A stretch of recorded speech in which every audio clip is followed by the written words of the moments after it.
আশা করছি সবাই ভালো এবং সুস্থ আছো। আজকে তোমাদের ক্লাস 12-এর থার্ড সেমিস্টার হিস্ট্রি বিজয়নগর সাম্রাজ্য নিয়ে আলোচনা করব।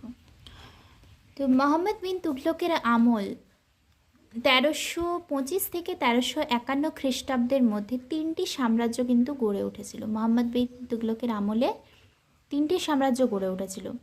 কত খ্রিস্টাব্দের মধ্যে? 1325 থেকে 1351। এই তিনটি সাম্রাজ্য স্বাধীন সাম্রাজ্য ছিল। একটা বিজয়নগর সাম্রাজ্য, বাহমানি সাম্রাজ্য এবং বাংলা। বিজয়নগর সাম্রাজ্য বিজয়নগর সাম্রাজ্যে কিন্তু 4টি বংশ তখন শাসন করেছিল। ফার্স্ট সঙ্গম বংশ, দেন সালুব বংশ, তারপরে তুলুব বংশ এবং আরবেডো বংশ। সঙ্গম বংশের সময়কাল কত? 1336 থেকে 1486। শালুব বংশের 1486 থেকে 1505, তুলুব বংশের 1505 থেকে 1570 এবং আরবেডো বংশ 1570 থেকে 1672। এবার সঙ্গম বংশের প্রতিষ্ঠাতাকে হরিহর এবং বুক্ক বা কোনো কোনো বইতে বুক্কা। শালুব বংশের প্রতিষ্ঠাতা নরসিংহ শালুব, তুলুব বংশের প্রতিষ্ঠাতা বীর নরসিংহ এবং আরবেডো বংশের প্রতিষ্ঠাতা তিরুমল পেনুগোন্ডা। এবার প্রথম নরপতি বলা হতো প্রথম হরিহরকে। প্রথম হরিহর বলতে এই সঙ্গম বংশের প্রতিষ্ঠাতা যে হরিহর এবং বুক্ক, প্রথম হরিহরকে কিন্তু প্রথম নরপতি বলা হতো। এতে কিছু ইম্পর্টেন্ট কোশ্চেন। তুঙ্গভদ্রা নদীর দক্ষিণ উপকূল, তুঙ্গভদ্রা নদীর দক্ষিণ উপকূলে 1336 খ্রিস্টাব্দে বিজয়নগর সাম্রাজ্যটি প্রতিষ্ঠিত হয়েছিল। বিজয়নগর সাম্রাজ্যের শ্রেষ্ঠ শাসক ছিলেন তুলুব বংশের রাজা কৃষ্ণদেব রায়। তাহলে কৃষ্ণদেব রায় কোন বংশের রাজা? তুলুব বংশের। আর শ্রেষ্ঠ শাসকও ছিল কিন্তু তুলুব বংশের রাজা কৃষ্ণদেব রায়। হরিহর ও বুক্কার গুরু কে ছিলেন? মাধব বিদ্যারণ্য। হরিহর ও বুক্কার পিতা সঙ্গমের নাম অনুসারে বিজয়নগরের প্রথম রাজবংশ সঙ্গম রাজবংশের নামকরণ করা হয়ে থাকে বা করা হয়েছিল।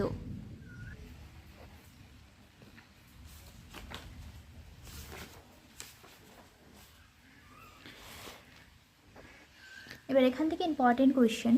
মাদুরা বিজয়ম কার লেখা? গঙ্গা দেবী। গঙ্গাদাস প্রলাপ বিলাসম নাটকটি কার লেখা? গঙ্গাধর। কোন কোন বিদেশি পর্যটক বিজয়নগর সাম্রাজ্যে এসেছিলেন? আফ্রিকার ইবন বতুতা, ইতালি থেকে এসেছিলেন নিকোলো কন্টি, পার্সিক বা পারস্য থেকে এসেছিলেন Abdur Razzaq, Portuguese Domingo Paes ও নুনিজ, এই দুজন এসেছিল। বিজয়নগরে আগত দুইজন মুসলিম পর্যটক হল ফেরিস্তা এবং তাবাতাবই। কোন কোন উপাদান থেকে বিজয়নগরের রাজবংশের কুলজি ও বিভিন্ন সন তারিখ জানা যায়? প্রথম হরিহরের বাগেশ্বরী তাম্রশাসন, দ্বিতীয় দেবরায়ের শ্রীরঙ্গপট্ট এবং রাজা ইমাদি নরসিংহের দেবলশ্রীপট্ট। এ ফরগটন এম্পায়ার গ্রন্থটি কার লেখা? ঐতিহাসিক রবার্ট সিওয়েলের লেখা।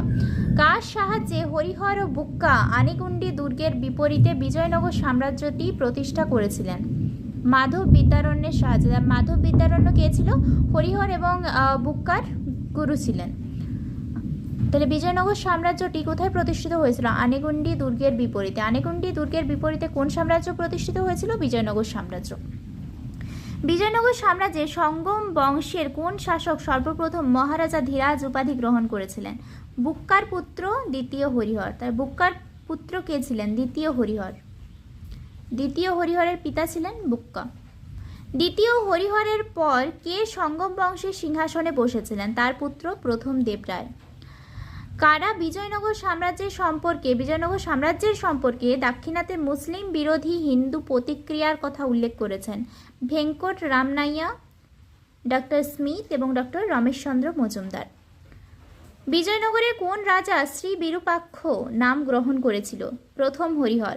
প্রথম হরিহর কবে হাম্পি ও হস্তিনাপতির সিংহাসনে বসেছিলেন? 1336 খ্রিস্টাব্দে 18 এপ্রিল। সঙ্গম বংশের শ্রেষ্ঠ রাজা ছিলেন দ্বিতীয় দেবরায়। রাজা কৃষ্ণদেব রায়ের শাসনকাল 1509 থেকে 1530। এবার কোনো কোনো বইতে 1534, অ্যাকচুয়ালি 30, এটাই হবে। আমুক্তমাল্যদা গ্রন্থটি কার লেখা? কৃষ্ণদেব রায়। বিজয়নগরের কাছে নাঙ্গলাপুর নামক শহরটি কে প্রতিষ্ঠা করেন বা নির্মাণ করেন? কৃষ্ণদেব রায়। বানিহাটির যুদ্ধ বা তালিকোটার যুদ্ধ বা রাক্ষস তঙ্গরি, এই যুদ্ধটি কবে হয়েছিল এবং কাদের মধ্যে হয়েছিল? যুদ্ধটি হয়েছিল 1565 খ্রিস্টাব্দে বিজয়নগর ও বাহমনি যেটা বিজয়নগরের সাথে বাহমনি সাম্রাজ্য তো হয়েছিল। বাহমনির মধ্যে বিজাপুর, গোলকোন্ডা, আহমেদ নগরের মিলিত বাহিনীর সাথে কিন্তু এই বিজয়নগরের হয়েছিল বানিহাটির যুদ্ধ, যেটা 1565 খ্রিস্টাব্দে। প্রথম হরিহরের মন্ত্রী কারা ছিলেন? মাধব বিদ্যারণ্য এবং তার ভাই সায়নাচার্য, যিনি সায়ন নামেই বেশি পরিচিত। তুঙ্গভদ্রা বা রায়চুর দোয়াব কোন অঞ্চলটিকে বলা হয়? কৃষ্ণা ও তুঙ্গভদ্রা নদীর মধ্যবর্তী অঞ্চলকে। বুক্কার মৃত্যু কবে হয়েছিল? 1377 খ্রিস্টাব্দে। কে কৃষ্ণদেব রায়কে বলেছিলেন রাজাদের মধ্যে তিনিই ছিলেন সর্বাপেক্ষা পণ্ডিত, সর্বোত্তম শাসক, সুবিচারক, সাহসী এবং সর্বগুণ সম্পন্ন? পর্তুগিজ পর্যটক ডোমিঙ্গো পায়েজ। আমুক্ত মাল্যদা গ্রন্থটি কোন ভাষায় রচিত? তেলেগু ভাষায় রচিত। রাজা কৃষ্ণদেব রায় কোন কোন মন্দির বা স্থাপত্য নির্মাণ করেছেন? কৃষ্ণস্বামী মন্দির, বিটল স্বামী মন্দির এবং হাজারো রামস্বামী মন্দির। নাগল্লপুর নগরটি কে প্রতিষ্ঠা করেন? কৃষ্ণদেব রায়। 1530 খ্রিস্টাব্দে কৃষ্ণদেব রায়ের মৃত্যুর পর কে বিজয়নগরের সিংহাসনে বসেন? তার ভাই অচ্যুত রায়। কে তালিকোটার যুদ্ধকে বিজয়নগরের মৃত্যু ঘণ্টা বলেছেন? ডক্টর ঈশ্বরী প্রসাদ। কার মতে বিজয়নগর সাম্রাজ্য 6টি প্রদেশে বিভক্ত ছিল? ঐতিহাসিক কৃষ্ণশাস্ত্রীর মতে। বিজয়নগর সাম্রাজ্যের গ্রাম প্রধানকে কি বলা হতো? আয়াগার অথবা আয়াঙ্গার। বিজয়নগর রাজ্যের আয়ের প্রধান উৎস ছিল ভূমি রাজস্ব। অষ্টদিগ্গজ কি? বিজয়নগর সাম্রাজ্যের যে 8জন বিখ্যাত পণ্ডিত রাজা কৃষ্ণদেব রায়ের রাজসভায় অলঙ্কিত করে থাকতেন তাদেরকেই অষ্টদিগ্গজ বলা হয়। আমুক্তমাল্যদা কি বিষয়ক গ্রন্থ? রাজনীতি বিষয়ক। ডক্টর কৃষ্ণশাস্ত্রীর মতে বিজয়নগর সাম্রাজ্যের প্রদেশের সংখ্যা ছিল 6টি। আগেই লেখানো হয়েছে কোশ্চেনটা। বিজয়নগরের প্রাদেশিক শাসনকর্তাদের কি বলা হতো? নায়ক বা নায়েক। বিজয়নগরের যে সকল গ্রাম প্রধানগণ গ্রামের পুলিশ, বিচার ও শাসন কার্য পরিচালনা করতেন তাদের উপাধি ছিল আইআর বা আয়ার। বিজয়নগরের গ্রাম শাসনে কয়েকটি বংশানুক্রমিক কর্মচারীর নাম। হিসাবরক্ষকদের বলা হতো সেনাতোভা, রক্ষী বা গ্রাম পরিচালকদের বলা হতো তলোরা, বিনা পারিশ্রমিকে গ্রামের জন্য বেগার আদায়কারীদের বলা হতো বেগারা। বিজয়নগরের সামন্ত প্রভুদের যে জমি দেওয়া হতো তাকে কি বলে? অমরম বা পলিয়গার বা পলিগার। বিজয়নগরের সেনাবাহিনী তত্ত্বাবধান করত কোন দপ্তর? কান্ডাচার। বিজয়নগরের শ্রেষ্ঠ রাজা কৃষ্ণদেব রায়ের সভাকবি কে ছিলেন? দক্ষিণ ভারতের অন্যতম শ্রেষ্ঠ কবি আল্লাসনী পেদ্দনা। মনুচরিত্রম কাব্যগ্রন্থটি কার লেখা? আল্লাসনী পেদ্দনা। বিজয়নগর রাজ্যের বিখ্যাত মহিলা সংস্কৃত কবি কে ছিলেন? তিরুমালাম্মা। বিজয়নগর রাজপ্রাসাদে বিদুষী মহিলা কে ছিলেন? হোনাম্মা। বিজয়নগরের রাজদরবারে নারীদের নৃত্যগীতের প্রশিক্ষক কে ছিলেন? লক্ষ্মীনারায়ণ। বেদদের বিখ্যাত ভাষ্যকার কারা ছিলেন? সায়নাচার্য ও তার ভাই মাধব বিদ্যারণ্য।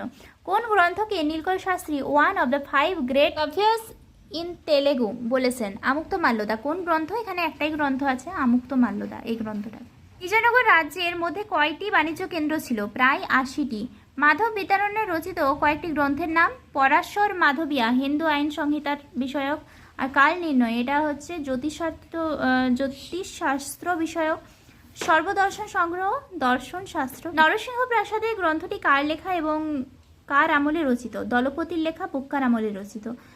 সঙ্গীত সার গ্রন্থটি কার লেখা? সঙ্গীত সার গ্রন্থটি মাধব বিদ্যারণ্যের লেখা।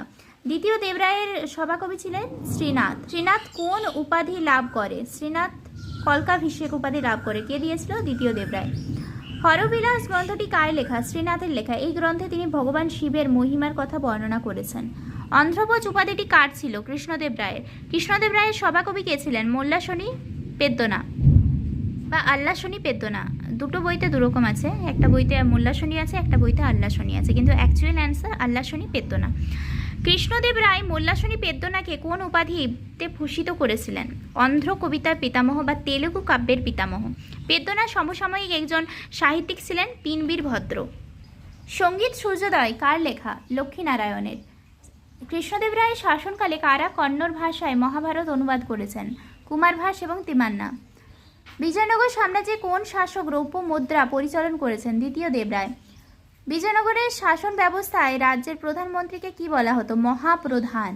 বিজয়নগর সাম্রাজ্যের প্রধান সেনাপতিকে কি বলা হতো? দণ্ডনায়ক। বিজয়নগর রাজ্যের প্রদেশের সংখ্যা 200টি ছিল বলে উল্লেখ করেছেন কোন পর্তুগিজ পর্যটক? ডোমিঙ্গো পায়েজ। কেন শুধু পায়েজ লিখেছি? ডোমিঙ্গো পায়েজ।